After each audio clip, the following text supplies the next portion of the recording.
Over the past 16 years, Jim Ethington has been right in the middle of the rise of what we today call ag tech. First with the Climate Corporation and now with Arable. His experiences have led him to believe that what some people refer to as a farmer adoption problem is actually, in most cases, a product problem.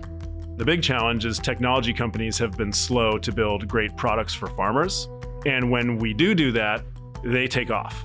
You see technology adoption curves that outpace consumer adoption curves when the product's really right. But getting a digital product right in agriculture is not an easy thing. There are a lot of barriers and challenges. And those challenges aren't just going to disappear thanks to advancements in artificial intelligence. Whether you're training a machine learning model, a statistical model, an AI model, and we can debate sort of where the lines are between those, you're going to run into the same challenge, which is that if you're training a model on data, if you're operating that model live in production off of this data, you are still susceptible to, what is the quality of that data going in and what is the quality of the output coming out.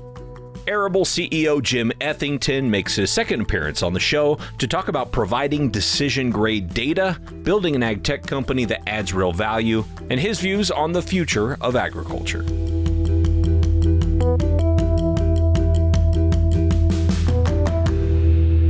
Hello, fellow ag nerd. Thank you so much for joining me for another episode of The Future of Agriculture. My name is Tim Hamrich, and every week you and I get to hear from the founders, farmers, innovators, investors, the people shaping the future of the ag industry. Now, before we dive into today's episode with Jim Ethington, I want to take just a moment to recognize our quarterly presenting sponsor, which this quarter is Headstorm, engineering growth for the farms of tomorrow. Headstorm is a full-service technology consultancy with been there, done that expertise and knowledge in the ag industry. The team at Headstorm knows which digital strategies work and which ones don't work based on the competitive landscape across broadacre, specialty, and animal ag industries. Headstorm provides a holistic and actionable technology roadmap that bridges the gap between strategy and implementation. From inception to execution, they help you play to your strengths, mitigate your weaknesses, and make technology your unfair advantage. Learn more at headstorm.com. That's headstorm.com. I'll leave a link for that in the show notes. And thank you to Headstorm once again for supporting ag innovation and the Future of Agriculture podcast. All right, now back to today's featured conversation with Arable CEO Jim Ethington. Jim first appeared on this show on episode 256 back in 2021, and I was pleased to get a chance to sit down for a second interview with him, this time in person at World AgriTech in San Francisco in March. And I'll tell you, he's taller than I expected. His background, though, is extremely impressive. Prior to joining Arable in 2018, he spent 10 years at the Climate Corporation, where he was VP of Product and grew the company to 50 million paid acres and built a team from 10 to over 600 individuals. So he started at Climate in 2008, if you're doing the math in your head, when they were still called Weatherbill, and stayed with the company through the big acquisition by Monsanto in 2013 and for years after that. So Jim has been thinking about the challenges and opportunities in digital agriculture for a long time. And it shows in the insights he shares in today's episode.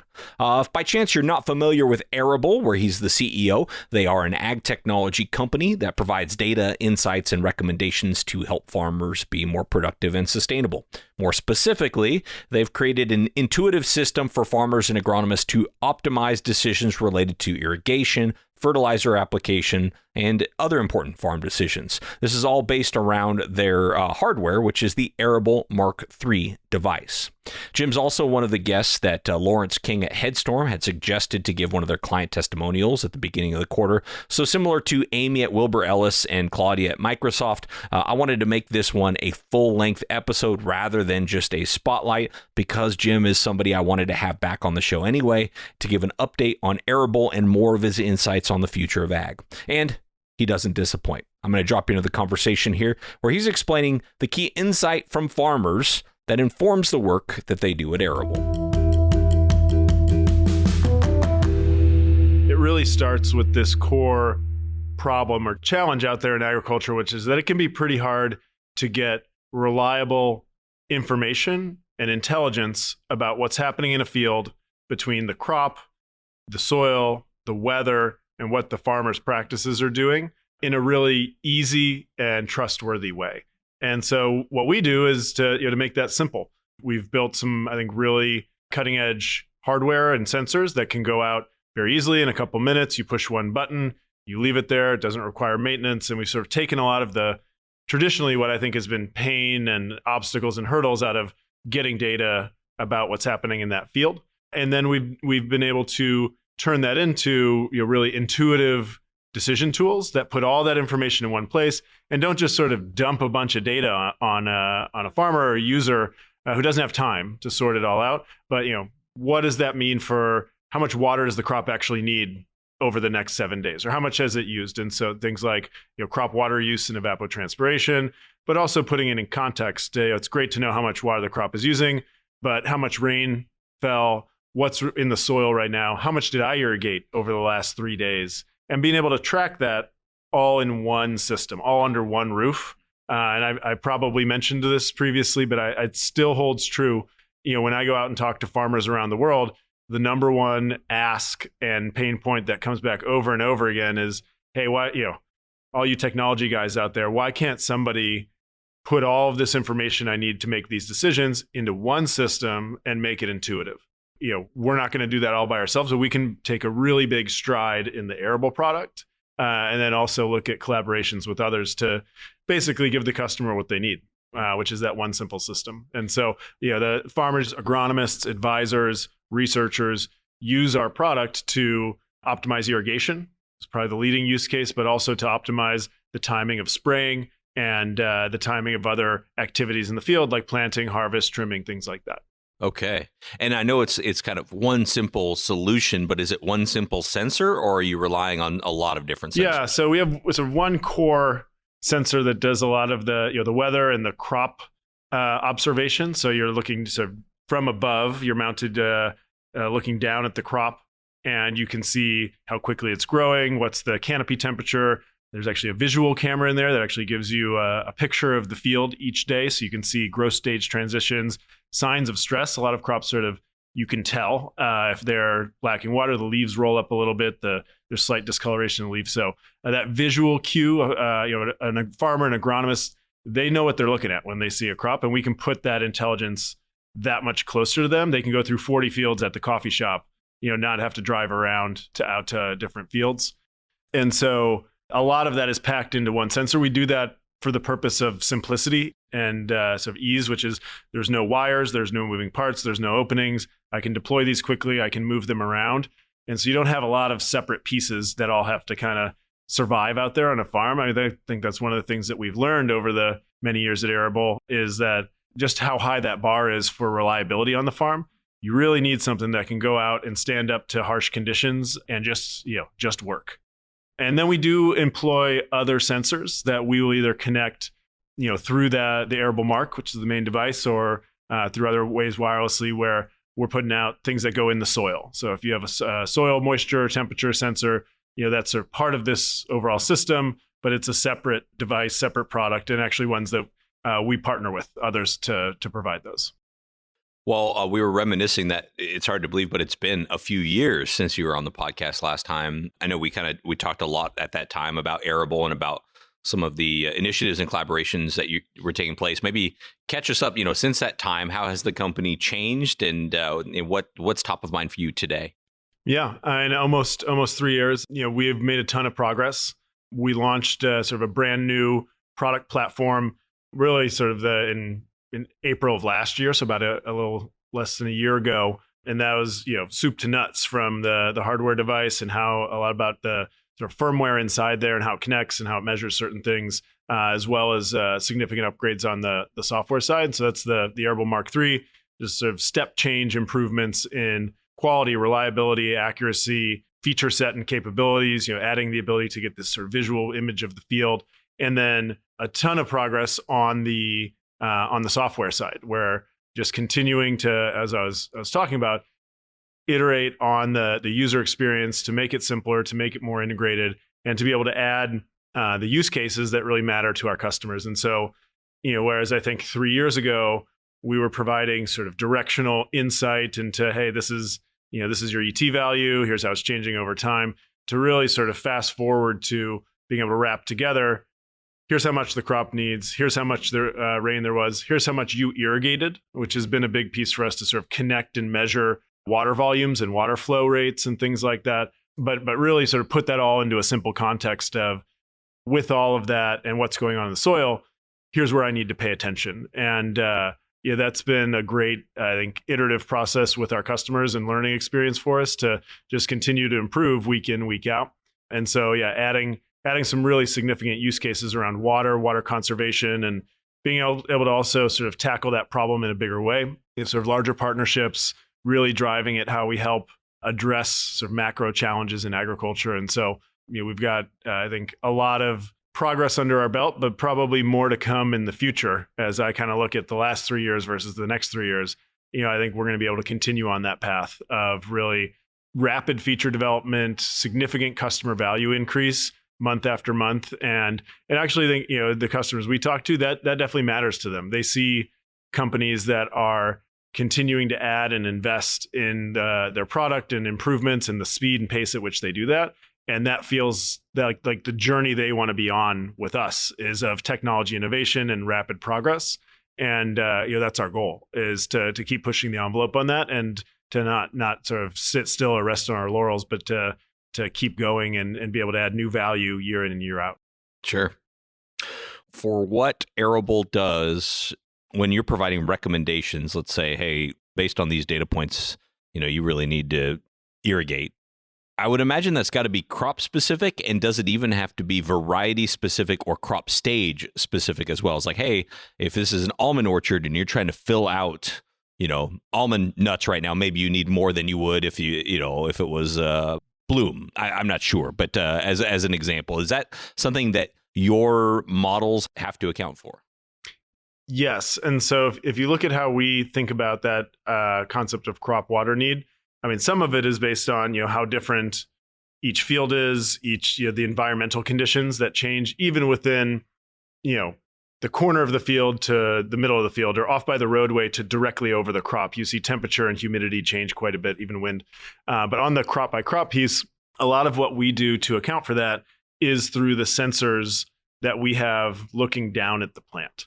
And so, for example, you may have two of the exact same hybrids or varietals of a particular crop planted in nearby fields. And if you were to sort of track the growth stages, they may transition, from V8 to V12 at different, or V8 to V10 to V12 at different times, or they may, sort of hit flowering at a similar time. But actually the amount of biomass in the field that crop is producing may be quite different. So how much of green biomass that transpires water out through the stomata and the leaves exists on that field. And there's actually, how they used to do this in a lot of crops is you'd go out and, like, with a grid and a ruler, you'd measure the amount of shaded area under the crop. And that was sort of the analog or manual way to assess how much crop is there to release water. And so we do that through spectral analysis, where we can basically track every day, measure it every 5 minutes, but track it every day. How is that crop growing? And so you will see that be very different in different crops, and they create different shapes of how quickly they grow, how long they plateau, how quickly they senesce, and every year is different.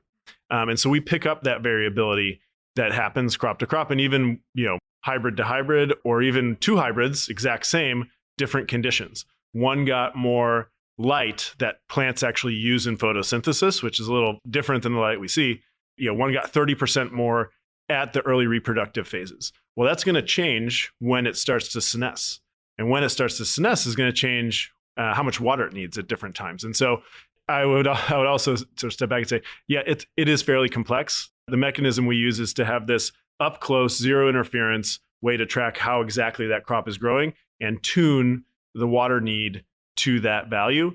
That does still leave more work to be done on that front for us to make things even more crop specific. So how can I incorporate the age of that tree, or the fact that for a particular crop, that sort of tracking of crop growth doesn't always account for everything that could happen, and there's an edge case that's not accounted for.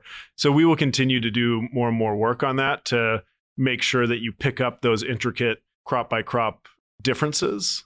But I'll also say that, as compared to like just using coarse growth stages to do that, or some of the other mechanisms that are used, we pick up quite a bit of what's changing and different on a field to field and crop to crop basis. One of the interesting dynamics in agriculture, especially in working in a lot of high value crops like you are, is that the economics from one crop to another can be very different. If a Napa Valley wine grape grower is using your product, it's worth more to them than a Yolo County alfalfa grower. Does pricing need to be consistent and transparent? Because the supply and demand would sort of indicate that your pricing it should reflect the value that you're bringing. Yeah, that is how we think about it, which is that, we want to be able to create value for the customer and then charge a lot less than that value. And that, this is our overall goal of how we think about pricing, is to be value based and to really understand, well, how much are we saving this person? How much potential additional yield or quality are we creating? And that let's try to really understand that and then create what is a win-win for the customer, which is, hey, that cost is a lot less than the value that I get. I don't think that's necessarily where we are in all markets and how we think about it and how we're actually doing it. By and large, our pricing is pretty consistent, around the world and crop to crop. But I will say, as we develop, a deeper ability to really understand the value that we create, yeah, absolutely. If we find that we're creating a lot more value in a particular crop and market, then that would be our intent, is to have our price reflect the value, a portion of it. And I think that that's a fair and equitable way to think about what we charge. And there are some differences. Or if you look at an irrigated corn crop in the Midwest, you might have one of our sensors every 130 acres. If you look at wine grapes, it may be one every 10. If you look at a large corn and soybean operation in Brazil, it may be one every several hundred hectares. And so that actually sort of factors in as well. The answer to the question of, well, how many do I need, is what are your goals? What are the decisions you're trying to make? What's the objective you have by using this system? And then we set up that density to match your goal and your use case. And so that actually is like a natural price variant that does often tie to the value of the crop or the value of the decision that we're helping them make. But as a philosophy, I think we would want to deeply understand how much value we create for that customer, and then work with them to make sure our price reflects that appropriately and is sort of a fair price for the value that they get. Accounting for the fact that keep in mind, the customer is taking all the risk here, right? They're like, okay, you say that's the value. Am I going to get that every year? How do I know for sure? There's some uncertainty factor that they have about that value. And so that has to be incorporated as well. Sure. No, I appreciate you answering that. That's something I've thought about before. In fact, I read an article last week that was kind of talking about like, oh, here's this vineyard is showing what's possible in regenerative agriculture. I'm like, okay, well, yeah, if you're, generating over $10,000 an acre in this product, you're selling it direct to consumers based on this regenerative story. But like, it was trying to act like this model could be replicated elsewhere in agriculture. And I think we do need to take into consideration the differences with crops and business models and that sort of thing. And operating scale of farm. Different things will work for different businesses or operations or farms. And I think that's okay. And again, agriculture is a vast, vast industry. And you look at all sorts of different, whether it's like practice groups of how people want to manage their soil or their crop. I mean, my view is that there's space for a lot of different ways of doing it. And I don't love people who come in and say, oh, everybody should just farm this way. It's like, well, I don't think that necessarily understands the realities of what it's like to grow certain crops in certain regions or at a certain size and scale. And so I think I have a lot of appreciation for how complex that is to actually operate a farm and how challenging it can be. And I think it's probably short-sighted to come in and say, well, you should just all do it this way. We try to provide tools, new information that weren't in the toolbox before, that can help farmers to be more efficient, to have better information to fuel those decisions, or to make a more data-driven decision where before they could not, because it was just too cumbersome or expensive to get that tool in their toolbox. And so that will have the impact of ultimately, I think, making things a lot more sustainable and changing the impact on the environment, as a number of inputs become more precise to what the crop actually needs. So that is our goal, but not to do it by coming in and telling people how to farm. We're trying to sort of supercharge their decision-making capability. And I think that will have the right impact if we do it right. Yeah. So let me bounce something off of you, and I think you can maybe help bring some clarity to it. A lot of the conversations so far this week that I've had have been about data. And on one hand, I understand that we still have some data issues in agriculture, and that it will take getting those kind of figured out to fully realize the value of things like generative AI or advanced technologies. But on the flip side of that, it's like, man, we've been talking about this a long time. We kind of always talk about this. And so I'm just trying to sort of reconcile it in my own head of like how to think about it. Maybe it's one of those issues that's just going to get resolved slowly, or maybe it's something where it's just like all we do is talk about it. I'm not sure. Help me kind of make sense of all that. Yeah, I mean, I do believe that there is still a core data problem in agriculture. And one of the reasons it's a little bit tough to unpack is, there is lots and lots of data, but is it the right data for the purpose we're trying to use it for? And, I think a lot about, what is the decision grade data for somebody you're asking to make one of the most important decisions in their business on top of. And I think that's what's kind of confusing about agriculture. Oh my gosh, there's so much data, piles and piles. Like, look at this. We got yield maps. Sorry, I could wallpaper my office with my yield maps and my satellite imagery, and so much other data that is sort of being piled on top.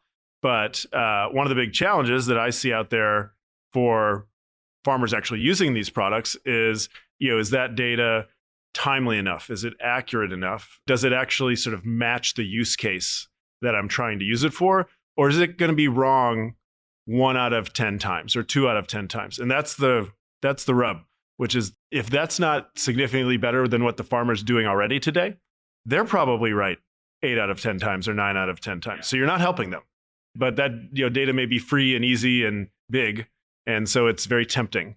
And I think that's part of what makes it confusing or convoluted. And I think all of the discussion about sort of AI and where it can go, the same premise applies, which is that whether you're training a machine learning model, a statistical model, an AI model, and we can debate sort of where the lines are between those, you're going to run into the same challenge, which is that if you're training a model on data, if you're operating that model live in production off of this data, you're still susceptible to, what is the quality of that data going in and what is the quality of the output coming out. And I think that's been one of the things that has been a struggle. And, the flip side is, okay, well, why don't we just, have all really good data for these decisions? And that's the hard part, is that getting that is not as simple as it sounds. And even knowing the difference, where is that bar for an irrigation decision or a fertilizer decision that I'm making?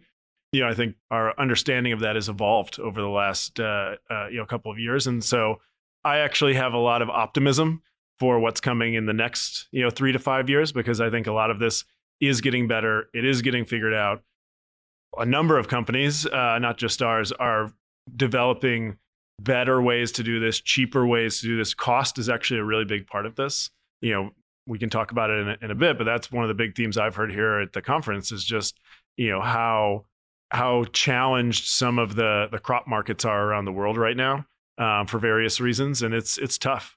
And so you have to have something where the value that you're stacking up for your user really vastly exceeds the cost of what you're charging them. And, I think that the equation on that is getting better and better every year. And this is the nature of technology, right? You look at sensors, electronics, anything connected, even, software, these all trend down in cost over time. And so that's to our advantage. And the companies that are building products are genuinely getting better and better. And this has always been my main point of, the question of why does it sometimes appear that agriculture or farmers are slow to adopt technology? I actually don't really believe that. I think that the big challenge is technology companies have been slow to build great products for farmers. And when we do that, they take off. You see technology adoption curves that outpace consumer adoption curves when the product's really right. And so I think that's what we'll see in agriculture. And I think we'll be seeing more and more of that in the coming years. I agree with that, what you're saying about it's on a company to provide enough value. Nobody's going to look at something that is valuable to them and the return on investment being good and say, no, I just don't like anything new. I don't, they're going to want to embrace it. What have you learned along the way with Arable in what it takes to iterate a product to that level? Great question. I think that one of the probably the most important parts is you really have to invest in that closeness to the customer and having them really in the center of it all. And that I agree. The path to an excellent product is through iteration. You're not just going to sit up in a tower and come up with it by yourself. And so you have to get out there in the field, be working with customers, listen to them, learn from them, interpret what they're asking for. Maybe not exactly what they're asking for is what you want to build, but really to start with the customer and work backwards mindset in all that you do. And it can be very different between hardware and software. Software, you have near infinite opportunities to iterate that product, and sort of the speed is under your control. With hardware, it's also super important to iterate, but the timelines are different. You cannot make a mistake. You can't put something out and then just update it on the fly if it's in the hardware itself. And so, I think what we've learned is just to focus on the number of loops and reps that you get with the customer, and how to really sort of listen to what they're asking for and sort of interpret that into the product itself. Yesterday I was sitting down with Lawrence, and he said that you were like one of the first people when he started Headstorm. I don't even know if it was called Headstorm at the time. You were like his first client. You remember that? Well, Lawrence and I laugh about that. Lawrence did not tell me that at the time. That I was going to be his first customer. But yeah, that was back when I was at Climate, and we were looking to bring on some additional help for our engineering staff, and met up with Lawrence and super impressed with him and what he was doing. And so they became a longtime partner for us there at Climate, and was excited to get the chance to work with him again. We've been using Headstorm at Arable now for a little bit, and same basic purpose of hey, we have more work right now than our team can digest, and it's super timely and important, and we need sort of a trusted partner to help us kind of mow through that, and sort of want to augment the team, but not necessarily permanently and forever in that way. And so they're a great partner, and a great, for me as a CEO, a great tool in the toolbox to be able to rely on. Yeah. And so from your perspective, was it kind of a something you needed like a temporary push to augment the team at that time, or is it more a matter of like just talent availability? I would say the former. We've kind of had, I think of it as like you got some graph of the work you need to do, and there's a big lump in that graph in terms of like amount of work over time. And the way, especially at a startup, that happens. You're like, oh, what? And especially in agriculture, it's like, no, we can't get that 3 months later. It might as well be a year later. You missed the season. And so, there's like a time urgency versus team capacity equation that we look at. And, we saw a need to bring on some additional bandwidth to sort of get us on plan. And I think we have a super strong team as it is, but sometimes you just need, more hours in the day.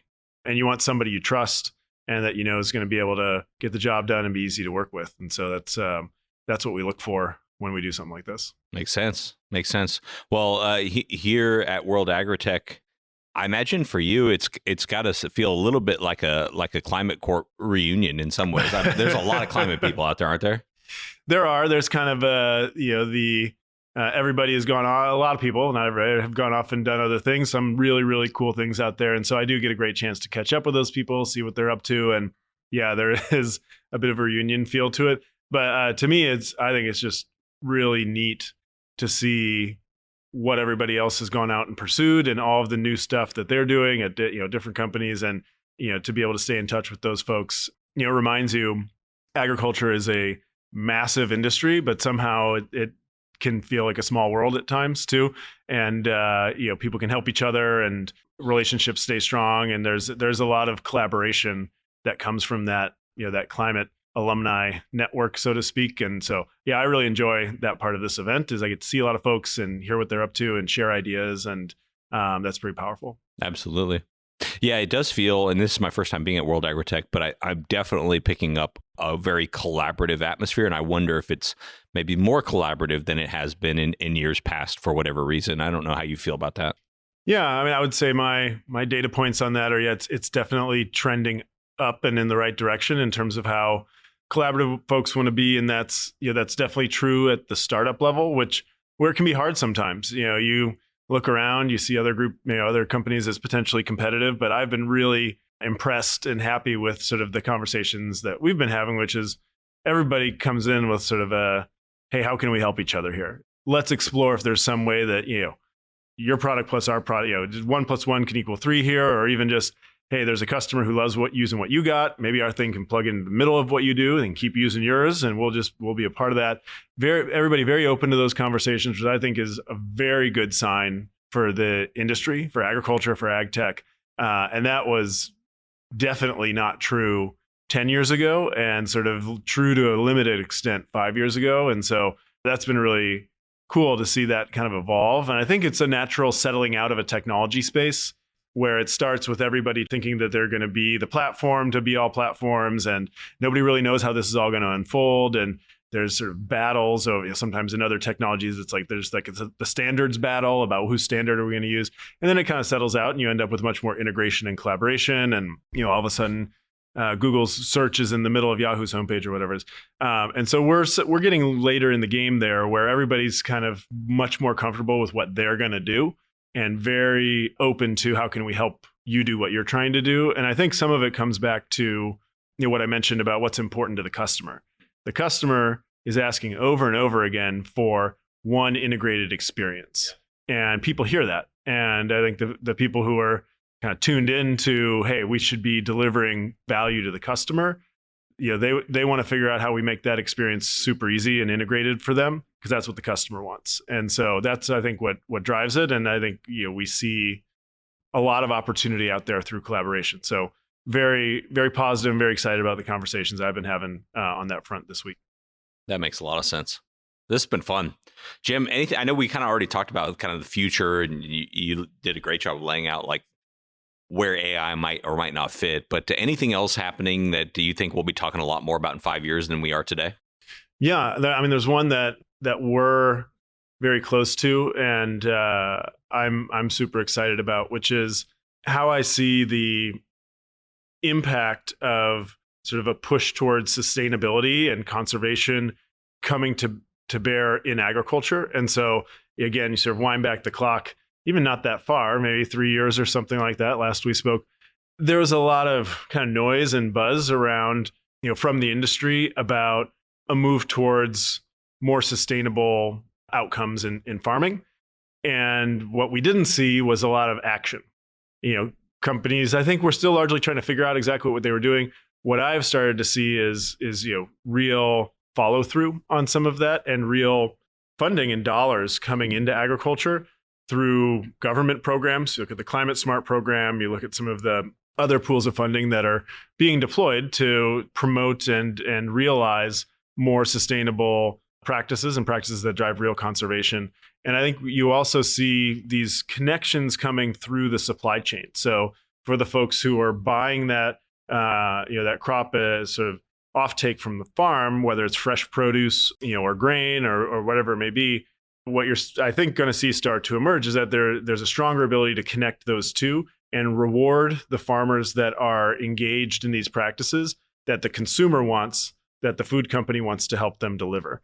And it's a really hard problem, but I think if you look at what will actually drive changes in behavior in agriculture in the next 5 years, that might be the biggest one, which is that there will be real financial incentives. We will move from this concept of like, why don't we just ask all the farmers to behave differently, which I think is a completely irrational and unfair. Like, what other business would we do that to? But instead to say, hey, this is actually worth money to us as the people buying that crop and moving it into the market, or it's worth money to us as consumers. And so we're willing to make the economics work. If there's value in it for each level in that supply chain, then there should be value that accrues down to the farm for those different practices. And that's tough, and it's going to take a while, but we're seeing it out there already in really big ways, where you can connect those dots from a government's desire to protect a watershed or to have a greater water quality in a particular area. And that's worth real money to them. And those flows to say, okay, great, if it's worth money to you, then let's pay for it. And that money should flow to the farmer. Those programs, I think, will scale. And I think they'll make real change. And it'll be greatly to the benefit of the farmer, as well as to the environment and ecosystems and society. And so I think that's going to be a really interesting one that won't take off all at once. But if from what we're seeing out there is sort of gaining steam each year. And I think will be a sea change for the industry. Absolutely. Yeah. It's when you find out from your neighbor, they're getting a lot more than you are for what they're producing because of certain changes. Yeah. That's when that adoption curve all of a sudden starts to go vertical, right? Yep. And I think, it's early and we don't have it all figured out. And there's probably some things that are a good idea and some things that are not a very good idea that are being tried right now. That'll shake out.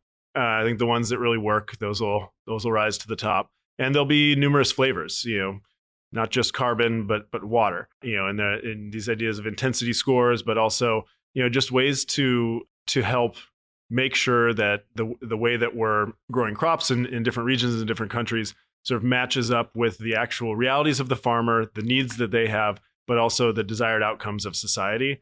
It's like a major sort of societal level challenge that I think we're going to start to have the tools to address in a more complete way.